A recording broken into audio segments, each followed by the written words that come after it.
Inside Edition with Deborah Norville. Hi, everybody, and thank you for joining us. It was a day of contrast and drama at the United Nations, with President Bush addressing the UN General Assembly just hours before the president of Iran.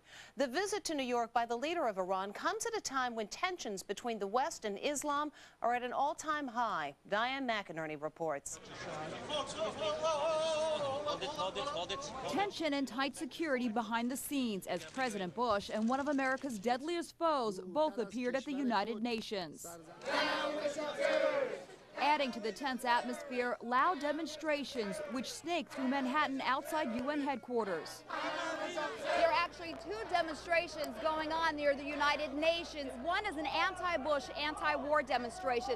The other is a rally against the Iranian president. It's all part of the most dramatic UN assemblies in decades. Iran must abandon its nuclear weapons ambitions. President Bush's speech was carried live as all the major networks broke into regular programming. But it's the appearance of Iranian firebrand Mahmoud Ahmadinejad that is causing the most controversy.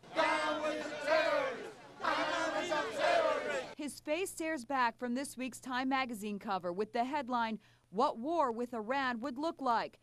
Here's the inside info on Ahmadinejad. He's 51 years old, just 5 feet 4 inches tall, the son of a poor blacksmith, and he's a religious fanatic. Ahmadinejad has said that Israel should be wiped off the pages of history, and he's called the Holocaust a myth. So where is the world's most controversial leader staying in New York? He's here in a suite on the 10th floor of the Intercontinental Hotel, just like a regular tourist. But he refused an invitation to visit Ground Zero. His address to the UN comes as global tension between the West and Islam is at an all-time high following remarks by Pope Benedict, which so angered Muslims.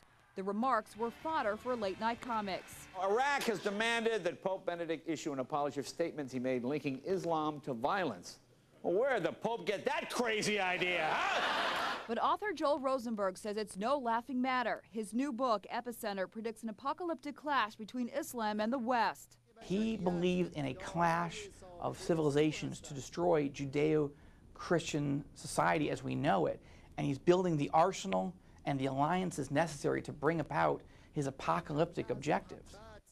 In his UN address, President Bush assured Muslims that the United States is not waging war with Islam.